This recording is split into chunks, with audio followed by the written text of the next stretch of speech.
Hey everybody, welcome to Simple Hobby Homesteading. Okay, so you know, like when you're texting or you're Facebooking or whatever, how you actually write like squee, like you're so excited, like it's like you spell out that noise, that squee. Yeah, that's me today. I am so excited because look what I'm gonna do. Hi Nala. Nala says hello. I'm going to plant snowbird peas, and what else do I have? Ooh. These are my favorite. I'm trying to do it one-handed because I'm holding the phone. Sorry, it's shaky. Sugar snap peas. These are leftover seeds from last year. So it's February 19th, 2020, which is a little early. We're Southern Indiana. It's a little early, but it could be time. And so I am putting these in the ground.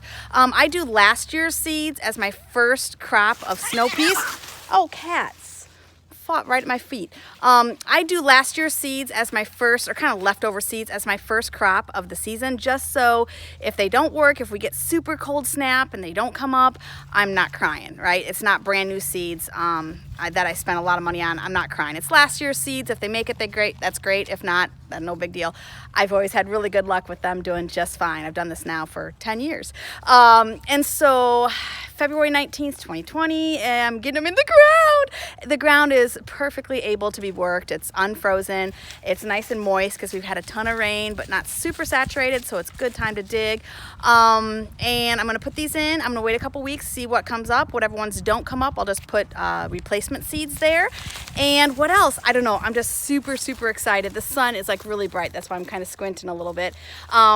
But it's so gorgeous. I want to get out and get in the garden today anyways. So I'm gonna take you guys along. There's a video, and I'll post it in the comments here. There's a video from last year of planting seeds, and I think I started the first batch like the end of February last year. So I'm a couple weeks early this time. And it's just, we only have, forecast-wise, we only have 1 or 2 nights of like high teens, low 20s. So I think these are gonna do okay. And even on those nights, I might just throw some mulch over and then brush it off when it warms up the next day. We'll see. I don't know. Or I might just leave them and see what they do. Let's see what else. I don't know. So that video that I'm going to put in the comments here, that shows exactly how to plant containers and in ground in the garden. And so I'm not going to probably show the whole planting again, but I'll show you maybe a before and maybe an after kind of thing. So, wow, my cheeks look really rosy today. I'm just so glad to be outside. So yeah, we'll see you guys in the garden. Bye-bye.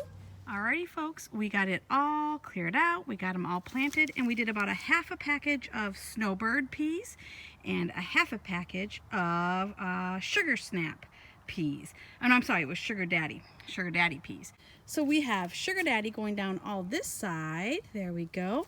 And then we have snowbird going down all this side, and they're both a super sweet pea, which I love.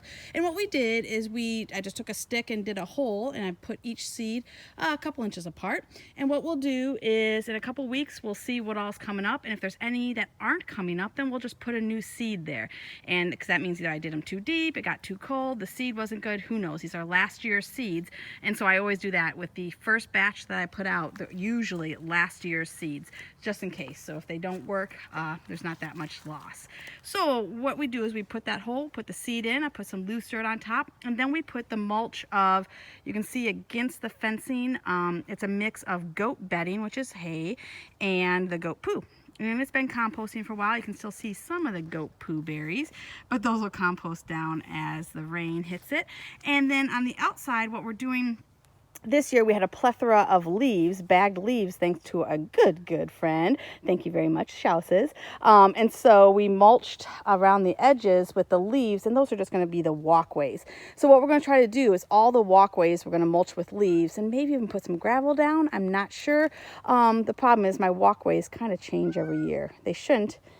Hello, fluffernutters. They shouldn't, but they do. Well, maybe it's good that they do. I don't know. So we have the sugar snap peas in, and I'm excited. Oh, I'm so excited. Snowbird and sugar snap peas are in. So we'll let you know in a few weeks what's going on. And this wood is just an old pallet that I got about 7, 8 years ago. And then I put a little fencing on there so that those peas can climb up. If you do any kind of snowbird, sugar snap, or sugar daddy peas, you really do need those to be able to climb something. And once again, these work well in pots. So if you don't have a garden bed, my goodness, get them in pots. All right, guys, that's it. So I heard like the scariest noise coming from that way. She just woke up. I knew she would. She was snoring. Fuzzy Bear was snoring. You see, we got our chick brooder all cleaned out there, and Miss Fuzzy Bear was snoring. I love you, Fuzzy. She's like, what? Me? No. Who are you talking about? Yes, you.